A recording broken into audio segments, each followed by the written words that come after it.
So here's a good place to start, if any. I'm analysing a 99 Hertz bass test track from Bass Mechanic, that's with all K's, and what is happening is when I captured them, these are the captures, A14 meaning Android 14, the first three had this little jump in it, and that little jump means that if I try to analyse those files in RU, you end up with an average up here somewhere, and instead of down here. And with the 48K resample, you get this tiny little bit extra information on Android traces that you don't get. So it's all artificial, of course. But yeah, the frequency content stops at the usual 44.1 area. So that was the first complication I had with making comparisons. But as you'll see in a moment, they're all very similar so far in the spectral readings. Yeah, so now we'll start here with the iOS DAW captures.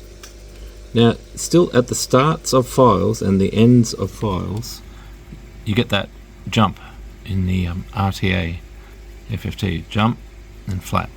Now, the iOS had that constant baseline, which could be sort of showing them a little bit lower in REW, but here with no averaging, you get to see the true state.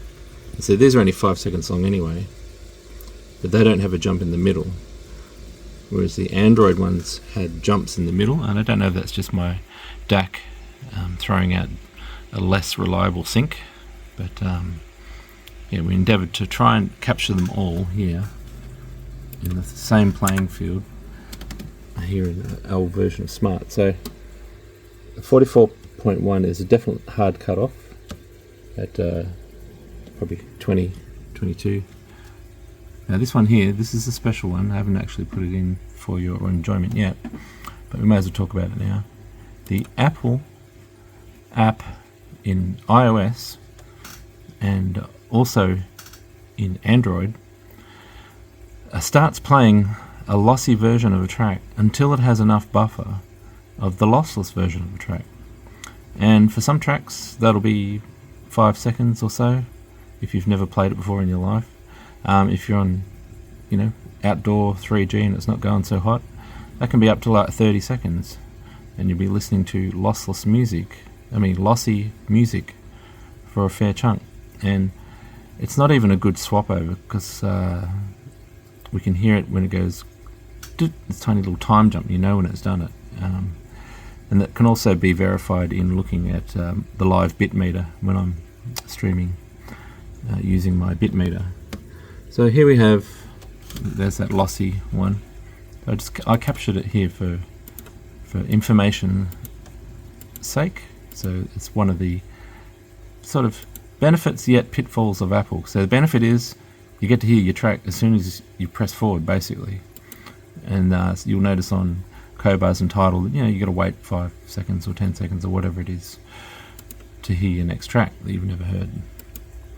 Alright, so now I'm going to stop the live playback, and we're going to look at all the traces, because coming down to it, I was having a hard time with RU just getting it to show me things, and if I put different window overlaps, I would have different winners and different conclusions.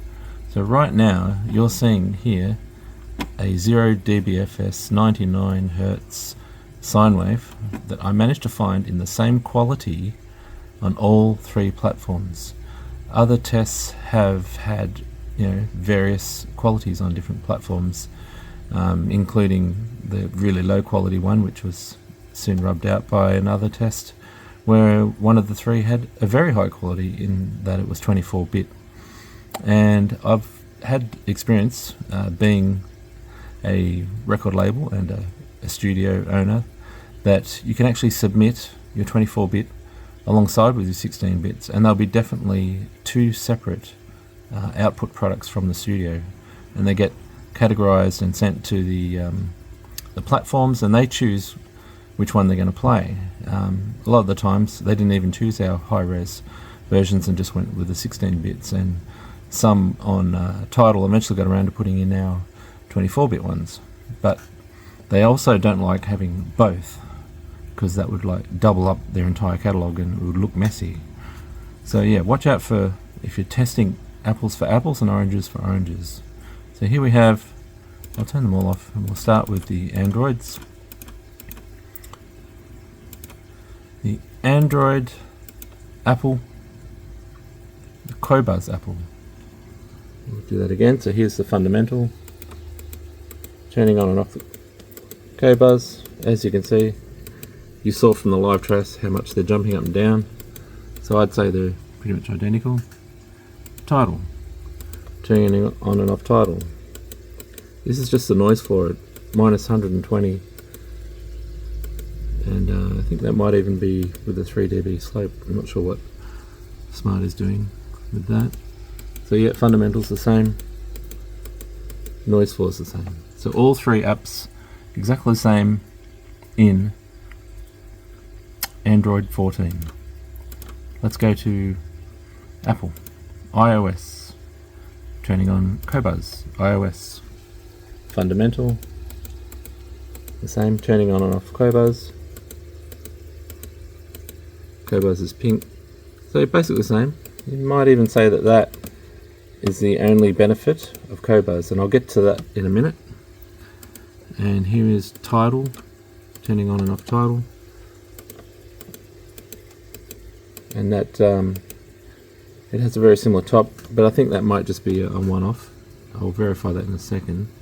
I was going to say it was the extra dither shape, but now come to think of it, it could just be like that measurement randomness that we saw with the things jumping up and down.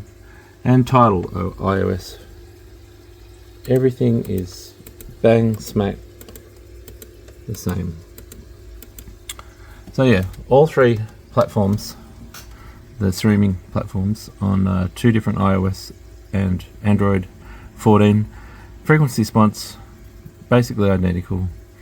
Android resamples all your 44.1 to 48, and iOS is an interesting little beast. It adds dither to Apple because it uses the iOS's internal renderer, or whatever it is that turns FLACs into, you know, WAV files. So it uses dither. Qobuz doesn't, and Tidal does. And I've even measured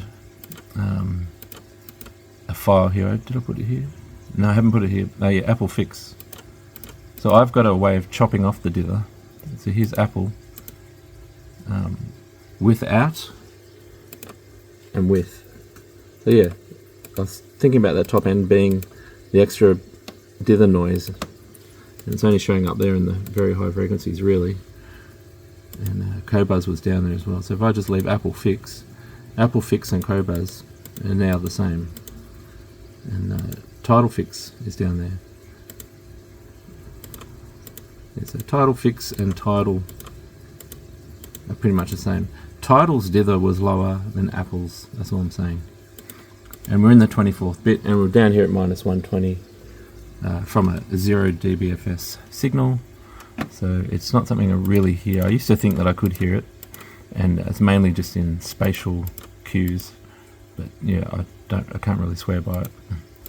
So that is that. That's my report.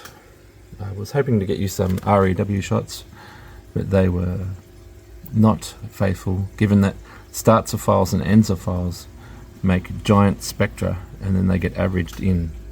So I had to find the middles of files to take these snapshots for you. Alright, over and out.